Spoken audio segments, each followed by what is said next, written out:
at Camden High.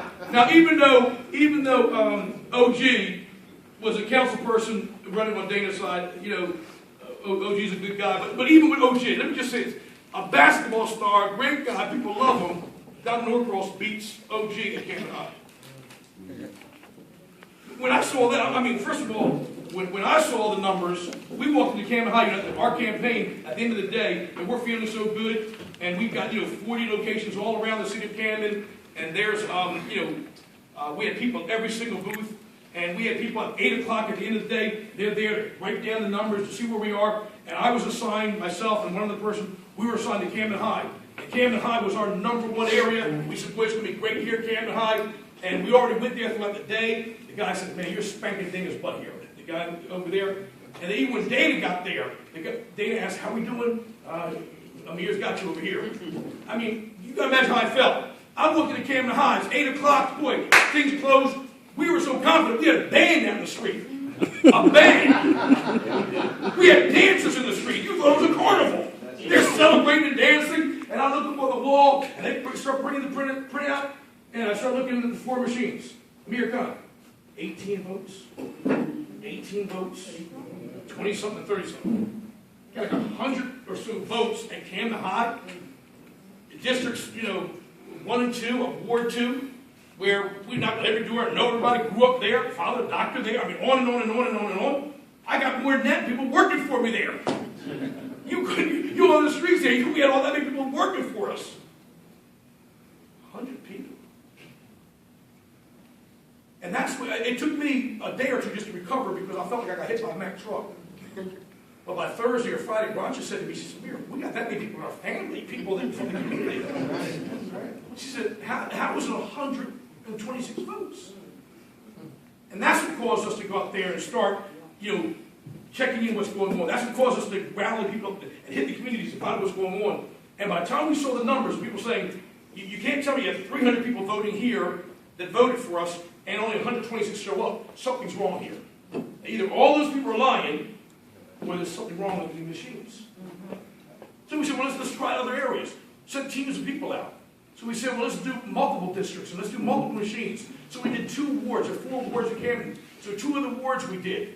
We did 5 districts, 10 machines. Everyone shows the exact same thing. And almost to the T, the same ratio. 3 to 1. And I'm like, this is crazy. And then I go out. The machines are supposed to, at the end of the day, get locked up, put away in a sealed area in Pennsauken, not to be touched for 15 days. I go by, my wife calls me from Wiggins and says, Ahmir, this is like 9 days later. Those machines are still sitting on. 9 days later, I go over and take pictures of it.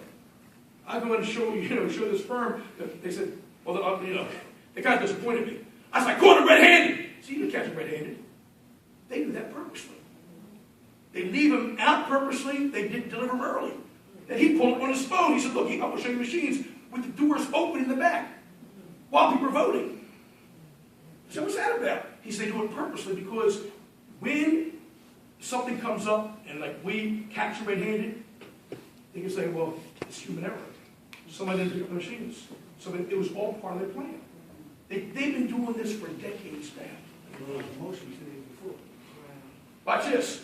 On Friday, November 1st, we get certified letters signed off by the judge to every candidate in Camden saying, we're informing you that this gives permission for them to open up the machines.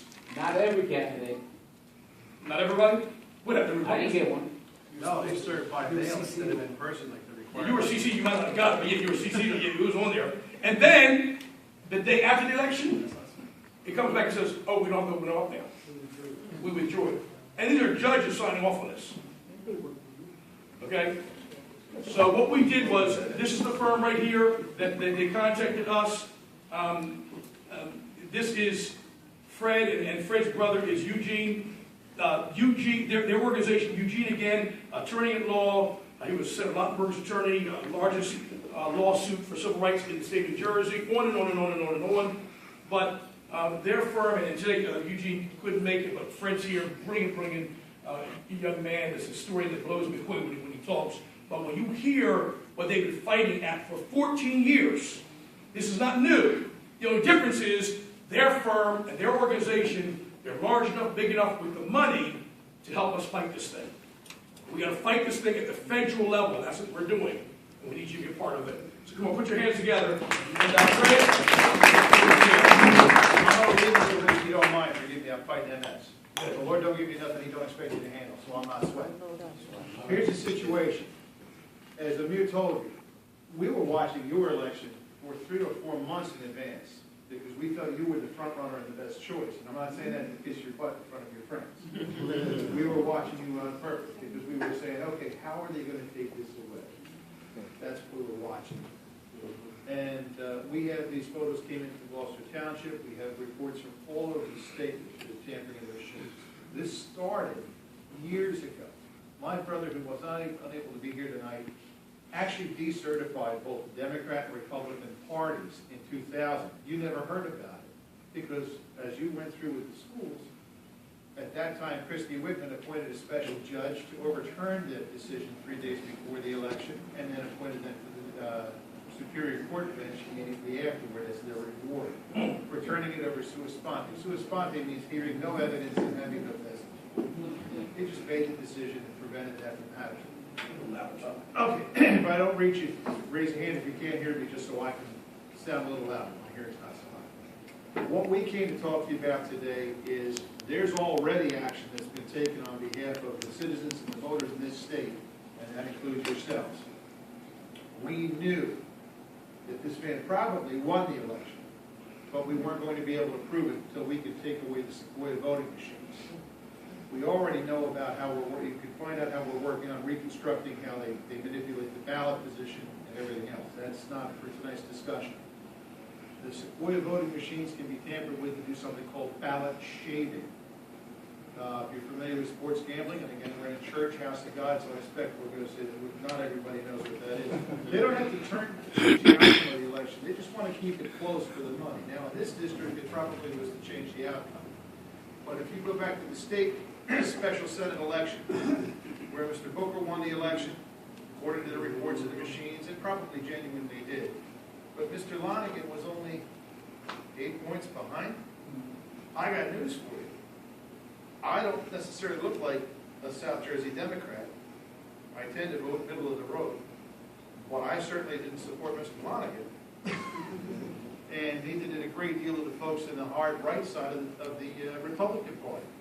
He was put up as a sacrificial lamb to the Lutherans. Why did the numbers come in so close? It wasn't because they were trying to do anything more than make sure that you as voters that might support one candidate are going to continue to send your dollars in. Because if you don't send your dollars in, George Norcross doesn't get them. And George Gilmore for the Republicans. Both sides have their George. And that's throughout the state. And we are working in every single county in New Jersey, all 21 counties. We're going to be running in all 12 districts, congressional candidates and Democratic Republicans. We have a Senate candidate. We're going to be vetting, and we're hoping people in this room might consider it, running freeholder candidates, county clerk candidates in this district. There's many things that we're doing already. We're not here, we're not going to ask you for money. That's for the guys going out in the front lines. They're the ones that have bills to pay. But we have accountants, we have attorneys, we have IT professionals that are auditing all of the folks. We're looking for the fraud in the money. We're doing the OPA request to make sure that the Official Public Records Act, so that we can see, or Open Public Records Act, so we can see what they've really been doing. We're finding corruption everywhere, and we're fighting corruption everywhere. Every time you've seen fraud, everything, what you've seen in the schools where they had to, or in the police department, had $6 million sitting there idle while nobody was hired, and then they turned it over to the county so that they could continue to line the pockets of the party walls. You got 7 people in your school board, 6 of them were bought and paid for. Okay? And I'm preaching to the choir here. I'm not going to tell you anything you wouldn't already hear tonight. What I'm going to tell you is this. There's a petition before the Senate of the United States, the Rules Committee right now, to block the Senate from seating, or the House from seating, anyone elected on a Sequoia machine. Because we can't prove they really won or didn't win. Now, by doing that, we're going to force them to go back to a method there, you can have a recount, an actual recount. If you order a recount in the election, you just rented this election, am I correct? If you wanted to recount your election and you put the petition in for a recount, they don't really do a recount, do they? They do a recertification. Recertification means they walk over to the voting machine, press a button, print out the same phony report, and say, yep, it says the same thing. Son of a gun, I guess, like I said earlier tonight, there used to be a program for auto leasing where you typed in the payment that you wanted to tell the customer, then typed in all the data, did whatever you wanted, it spit out the payment you told it to. It didn't do any calculation. Well, that's what's going on with your elections using that machine. Now, where it runs into a problem for these guys when they try to structure these votes are the paper ballots. You just came back from Atlantic County. Did they have a little problem down there in Atlantic County? Did somebody in the Republican Party lose a seat? Did it have to do with paper ballots because they couldn't control those? And a third-party candidate who actively went out and solicited that anybody voting for him would put in a paper ballot is the reason why. They talk about the Democrat and Republican candidate because that's where they want the money to come, but the real reason that that election was over was why Mr. Amadeo has to dust off his resume is because an independent candidate went out there and got 1,800 people to fill out paper ballots, and they couldn't mess with those. Wow. They're still trying to sue to mess with 23 of them. That's not going to be enough. Mazzeo got to sue. And our fellow that we helped support, Mr. Stein, he didn't win the election, but he got what he wanted. And you don't have to win an election to affect public policy. Like my brother says often, he would have said to you tonight, what's right doesn't change. Who's in charge can be. Okay? The people in this town, this city of Camden, 7,900 voters at the polls. I'm sure everyone in this room voted, but for the rest of the city, shame on you. For the rest of the city, shame on you. 39,000 people, that's the turnout. But shame on all of us. Because we put a system in place where people can say what they said to you. Well, I know my vote doesn't count.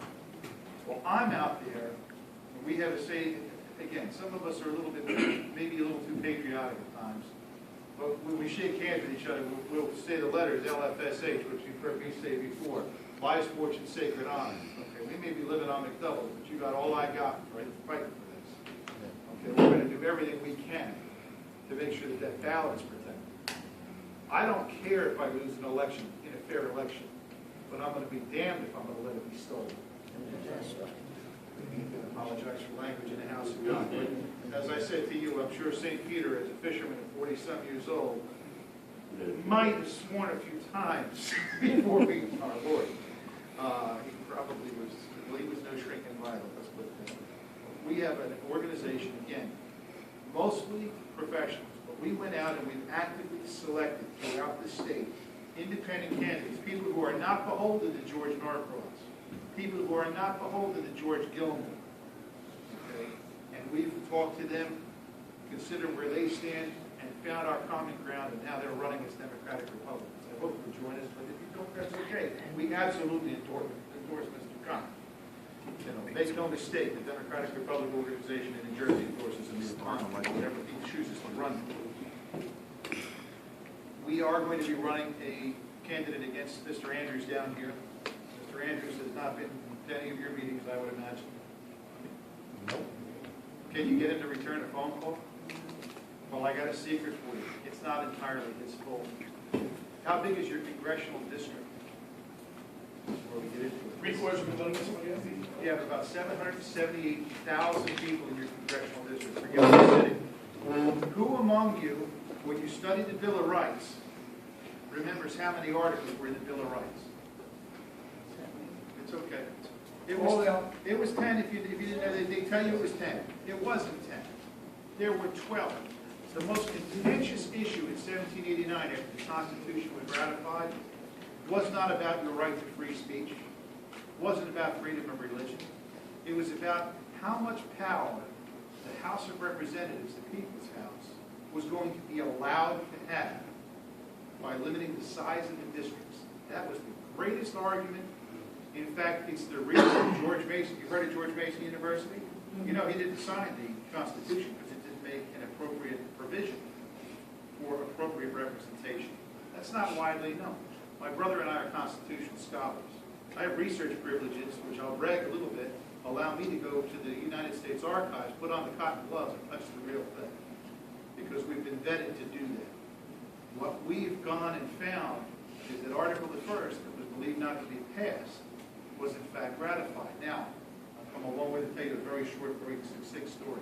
You're not supposed to have a congressional district in this country, anywhere, of over 50,000 persons, per the Constitution. It was ratified in 1792, nobody knew.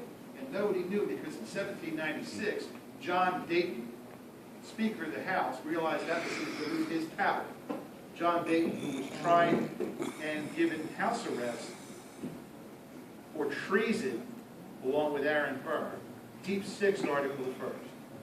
My brother primarily, discovered that Connecticut and Kentucky ratified, which means that we had 15 states, 12 states said yes. That means that the floor in the House of Representatives right now is supposed to be 40,000, the ceiling is 50,000. 40,000, 50,000. The first knee-jerk reaction, somebody says, you mean you're going to send 6,000 people to Congress? Well, if it's part of the Constitution, we don't really have a choice, do we?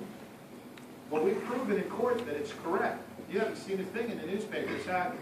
Who owns the newspapers? You're in Camden County, you know who owns the Inquirer. And darn right, they don't want that diluted. If you were having a district of 50,000 people, how many residents are there in the city of Camden? 77,000. Okay, so you have 1.5 representatives in Congress, not Rob Andrews, but you don't have them, do you? I'd like to recommend one. We'll get to that. We're in court on that. We've been in court on that for 3 years. We've been in court over the party politics and the corruption for 14 years. You won't see it in your newspaper. The mainstream media is bought and paid for.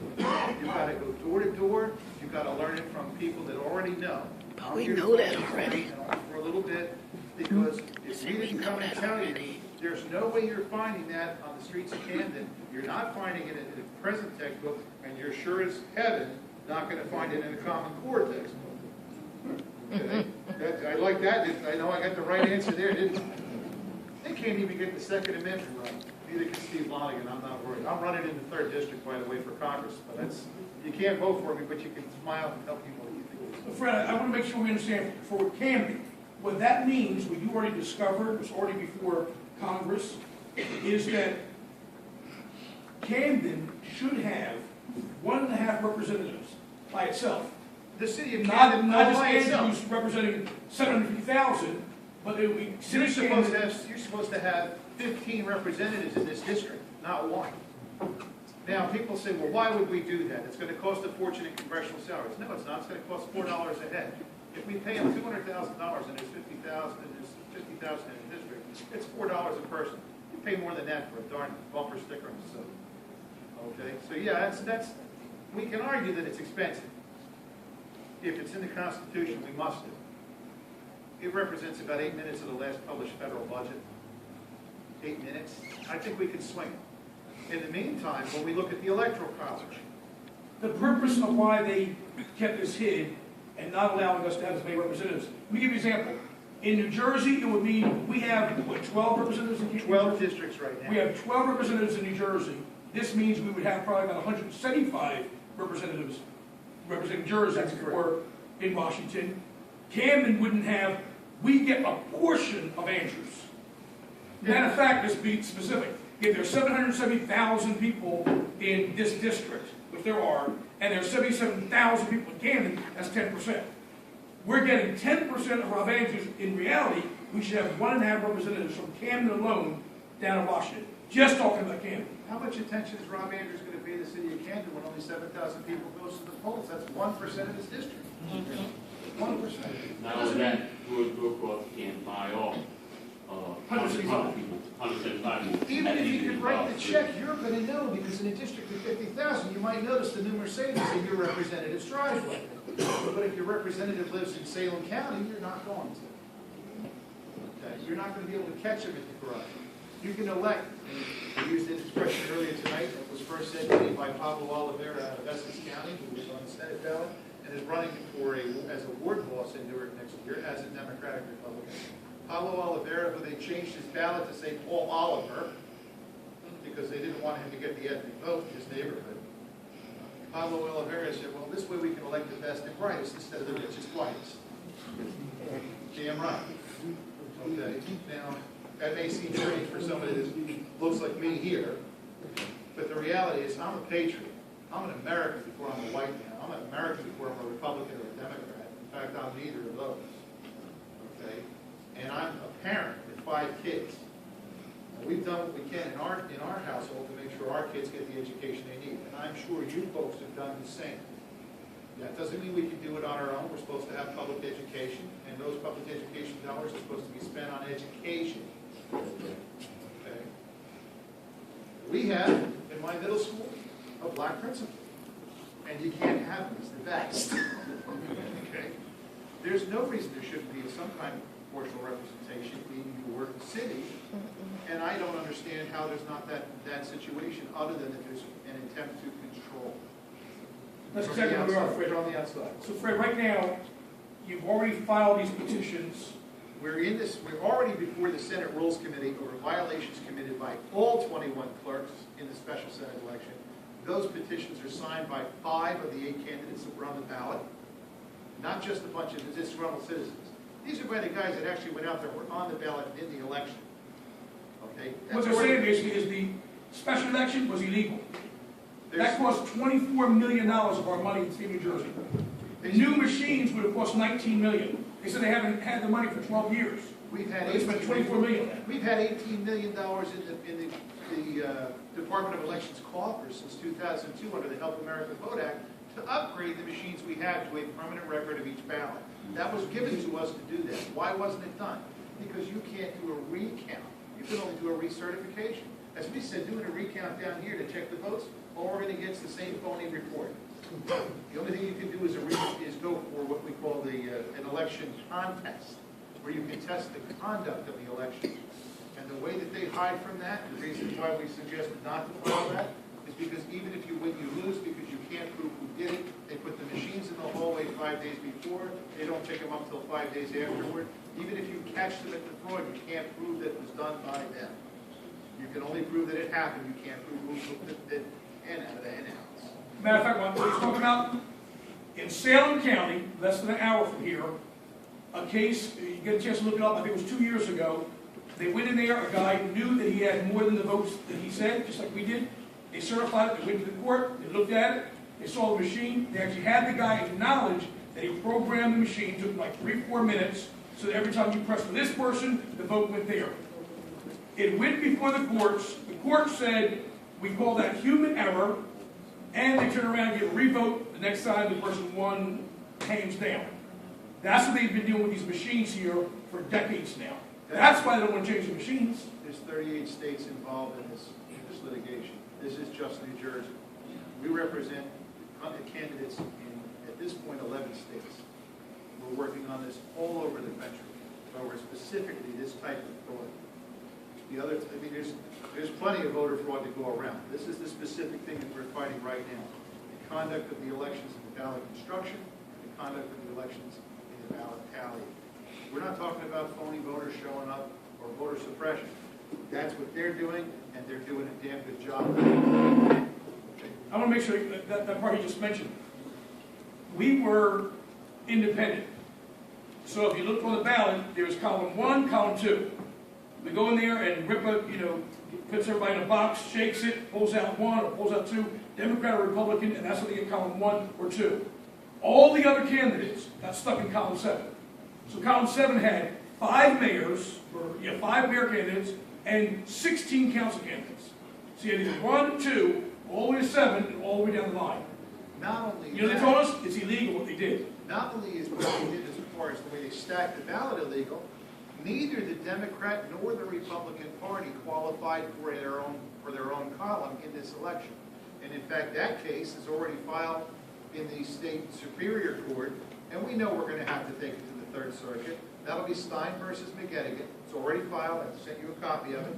The gentleman that we assisted to ensure the results we were looking for in Atlantic County still is entitled to his day in court. And his day in court shows that they constructed the ballot illegally by placing those columns. Now, a 2-second piece of education, and I'm sure it's not known even by the county clerks. Do you know how it's determined that a Democrat or Republican party has the right to a column in the ballot in New Jersey? The way that they do that is you have to have 10% of the total votes cast for assembly have to show up in your primary for you to be considered a major party and have your primary paid for $8 to $12 million and get matching funds and have a preferred position on the ballot, which they say is not preferred until you fight them and prove they're not supposed to have it. Well, that bogey this year was 257,000 votes, and neither party made it. So neither the Democrats nor the Republicans were entitled to column 1 and column 2 in any county. Although miraculously, in a Republican county, the Republicans got column 1. In a Democrat county, the Democrats got column 1. And the fix is in on that too, and that's all part of that Senate petition. We know how they do it. We've proved in court how they do it. We won in the state Superior Court, and the judges awarded us our costs and gave no remedy. Yep, you're right. You caught them cheating. Oh well, that was our remedy from the judge. You had a question, sir? You were going to ask a question. Oh, I'm sorry. I thought you were looking to try to. Oh, no. That's all right. We are going to open for questions about 2-3 minutes, okay? Okay, I'm trying not to bore you. What I will tell you is this. This is a statewide problem. It's more than a statewide problem. It's not just New Jersey. But this was a test case here. We were watching this election like hawks because we knew this man had enough support in the city to win as an independent. And then miraculously he didn't. And I'm sure everybody here knows that somehow miraculously the vote matches between the mayoral candidate on the Democrat Party and Chris Christie, plus or minus 1 or 2 votes on every machine. Isn't that amazing, to show a bipartisanship that you see in your vote? Who here believes that's true? Because if you believe it's true, I got some magic beans in the car I'd like to sell you. Okay. We know it's fixed. We even know how they did it. In the special Senate election, you mentioned locking the machines down. Machines after the election are supposed to be locked down for 15 days. You know how long they were locked down after the special Senate election? 12 hours. Why? Because they wanted those cartridges erased. Because we knew how they fixed the election. And we were already in court demanding the right to read the cartridges. I don't want the paper printout. I want to see the program. The program that says that if you're in column 1, switch position 1. And I press switch position 3, how come it's counting for switch position 1? That's why they fight over ballot position, because if I move you to a different place on that screen, it's going to count the votes for the wrong guy. It's going to give the votes that are casting in column 1 and give them to the wrong candidate. We screw up the rigged ballot. That's why they fight over position. We proved that in court already. We won in court. You didn't see a thing in the newspapers about that, did you? Now, obviously, everybody knows here that George owns the Inquirer. He's on the board and the largest advertiser in Courier Post, and is controlling both Inquirer and Courier Post. That's why the section of media and communication through the emails and newsletters that we're doing is to communicate to the body in Camden so we can make sure the message is being communicated. I don't want you to miss something that Fred said. If you think of the Booker election, we all know Booker smashed it right across the state. But yet, how close was it? They tried to say, depending on the district you look at, that Lonergan was within 6 to 12%. And in some counties, Steve Lonergan won. I got news for you. I know a lot of Republicans. I don't know anybody that's a Republican that voted for Steve Lonergan, except for some serious crazy folks. God bless them. Steve Lonergan who sets up a podium in the middle of the field and then sets off firecrackers so that the crowd all turns and looks and they can take a picture. Understand this. They won't even fix an election knowing that Booker will win, but to keep Lonergan close just for money. That's right. When I heard that, I was amazed at that, because if Booker smashed Lonergan, then Booker wouldn't get money. And neither would the Republicans to try to fight it. And when I told you this, it sounded tinfoil, didn't it? Yeah. And then I showed you. There's an old joke I won't tell here. It has to do with the jockey and the horse, and he makes the horse laugh, and then he makes the horse cry. Yeah, that's the joke. But they proved it. They've been at this thing for 14 years. They're the best of the best. If you go down to Washington and you talk to the person who, is over the Constitution, and that's the scholar there, you ask that person questions, they'll tell you the top person in the country is his brother. Okay? So that's who's fighting for us. That's who's putting this information out. Again, it's not fighting at the local level. It's not fighting at the state level. It's fighting again at the federal level. That's what they're doing. I'll close with this. You guys served, they got into the White House and said Well, it. we served all the members in the Senate building with all the lockdowns during the election period. We had access, got in and served all the members of the Senate Rules Committee before the election happened, this petition. The petition that was saying that the election was going to be rigged, told them how, and that we had won in court and were entitled to be able to block the use of the machines and how the ballot was constructed. This is all available. You can read it. It's in the congressional record. They can't hide from that. Norcross doesn't publish the congressional record. Who did you and your brother personally serve? Oh, everybody from Ted Cruz all the way down. Yeah, crazy Ted Cruz. Forgive me, I shouldn't say that. That's on camera now. Yeah. Sorry, man.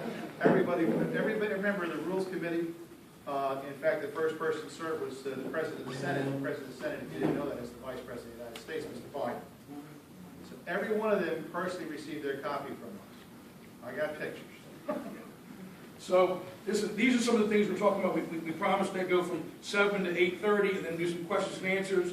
If anybody wants to leave at that time, let me just mention a couple things real quick, and then we'll get some questions for you, okay? First of all, conflict of interest. You mentioned that a few moments ago. Guys, City Council here in Camden, 7 individuals on City Council. 6 out of the 7 work directly or indirectly right from George Norcross. What do you do when you are Frank Moran, you're the president of City Council, you're making $40,000 of City Council, you're making another $90,000 from the county, which George controls, and then his wife works for Cooper Hospital, which he's the chairman. So he has close to $250,000 going to his house income from George Norcross. Now, what are you going to do? Why would somebody run for office and spend $2 million to win a seat in Congress when he pays $178,000? Well, because it's $178,000 and all you can steal. So this is what George has been doing all along. The freeholders, which control all the money coming to the county, George funds the freeholders, controls them, and then he makes his decisions so they don't even make a move without George giving the okay. This is what we've been allowing for decades now, that we have to stop. How do we allow Novella Hinson, who is the chief of staff for Mayor Red, but yet she's also on the board of the county the Board of Elections for Camden County? So even with us, when you talk about, do provincial ballots and do mail-in ballots, we can do that, but guess what they end up going to? Her chief of staff. Well, the way to handle that, like I said, we're working on all of it. You guys get the vote out. We'll make sure it's pure. That's what we're working on. One of the things they're working on is a separate suit just dealing with that we were talking to your brother about that, directly deal with conflict of interest. And Cam has been going on too long. How do we allow that? I mean, when we talked about that, I told you, Reverend Sharp, this is something he needs to dig into right away. How do you allow all of our decisions in Camden to be controlled by one man who's paying the individuals that are making the decision? Real quick. Essex and Hudson County, too. What's that? Essex and Hudson County, too, same guy. Yep, same thing. Let me real quick answer a couple questions here, then we're going to get some more questions here. First of all, in reference to the business acts industry, they've already proceeded applying for the permits and everything with City Council. They're not worrying about them saying that the ground is dirty.